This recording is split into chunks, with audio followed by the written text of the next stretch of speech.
Good morning, everybody. So this video was originally made when it was like a gajillion degrees below zero in Minnesota. So hope you're having a great cold day. And if you're watching this video at some other time, once upon a time, it was super cold outside in Minnesota. So here's what we're going to do. We're just going to start with a quick warm-up, 2 questions. And I would like you to pause the video, solve them quick, see what you get. Alright, so I'm looking at 6, and I'm just going to pull that apart over here. Got to get a pen.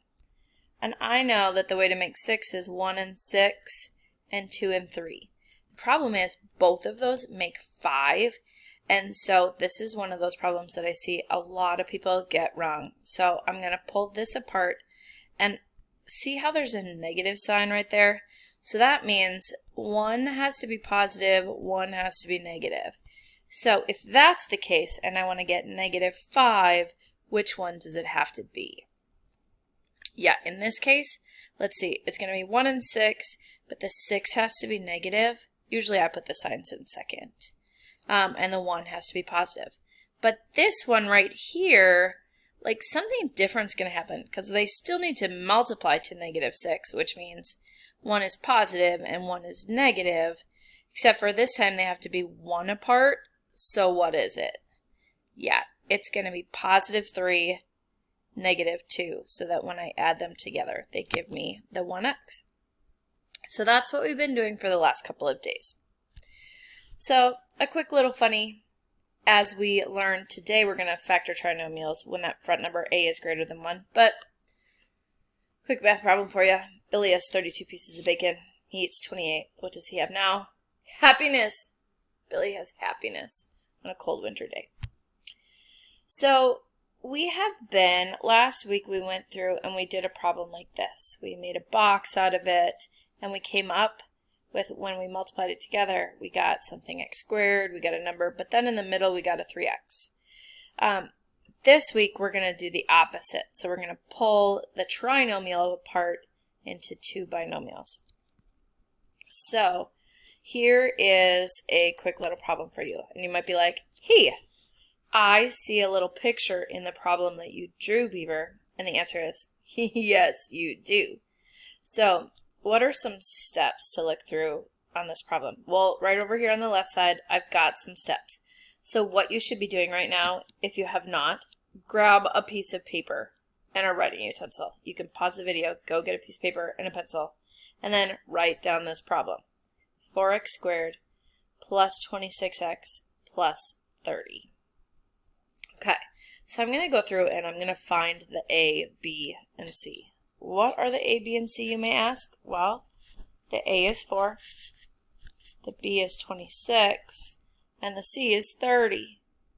Okay, so figure out what are those things. Just so you know, I'm writing with my finger on my touch screen, so I'm doing it as neat as I can. So the a is always just the number in front of the x squared. The b is always the number in front of the x. And the c is always the number at the end. So right here, the first thing I'm going to do is, it says pull out a GCF if possible. Well, look at 4, 26, and 30. Is there something that comes out of all of those numbers? To which I say, yeah. What can you pull out of them? Yeah, you can pull out a 2. So I'm going to write a 2 here, and then I'm going to write a parentheses for what's left. What is left? Well, 4x squared divided by 2. If I take the 2 out, I get 2x squared plus 13x plus 15. Okay, so now I'm going to take what I wrote in the black pen, and I can't just figure out what multiplies to 15 and adds to 13. That's not going to work in this case, and it's the 2's fault. So when the number in front of the x squared is bigger than 1, we have to change up our process just a little bit. So here's what I'm going to do. Over here I'm going to write 2, and I'm going to figure out what multiplies to 2. Well, 1 times 2. And then over here I'm going to write 15. What multiplies to 15? Well, there are 2 options. The option people usually forget, 1 and 15, and the other option, 3 and 5. And what I have to do is I kind of guess and check. Some of you might already see the combination that's going to work. But actually over here, I'm going to put in an x and an x. It's really a good idea to put in these x's. So see in this first part, there's only one option. So I'm going to write 1x and 2x. Then I am going to pick a combination over here that is going to, when I multiply it with the 1 and the 2, they're going to add to 13x. So as I look over on the side, I'm like, 13 is really close to 15. So I'm just going to try the 1 and 15. I'm going to put the 1 here, the 15 here. Then do you see these little lines that kind of look like a nose and a smiley face? Well, I'm going to multiply this 2x times 1 gives me 2x. And this 1x times 15, that gives me 15x. Okay, does that add up to 13? Darn it, it doesn't, so I did it wrong. Oh, I didn't mean to do it wrong, but I did. We all make mistakes. So what happens, see, because it's plus, so that would be 17. All right, darn it, I'm wrong. What do? I just erase it. Like, you're going to get stuff wrong all the time. That's okay. You are still wonderful. I still think you're great. It's okay to get stuff wrong. All right, so maybe it's going to be 5 and 13. Maybe you saw that already. So what should I multiply by the 2 then? I think I'll put the 5 here and the 3 here. Now is it going to work? Oh, yeah. So 2x times 5 is 10x. 1x times 3 is 3x. Okay, now did those two things add up to 13x? Yes, they do.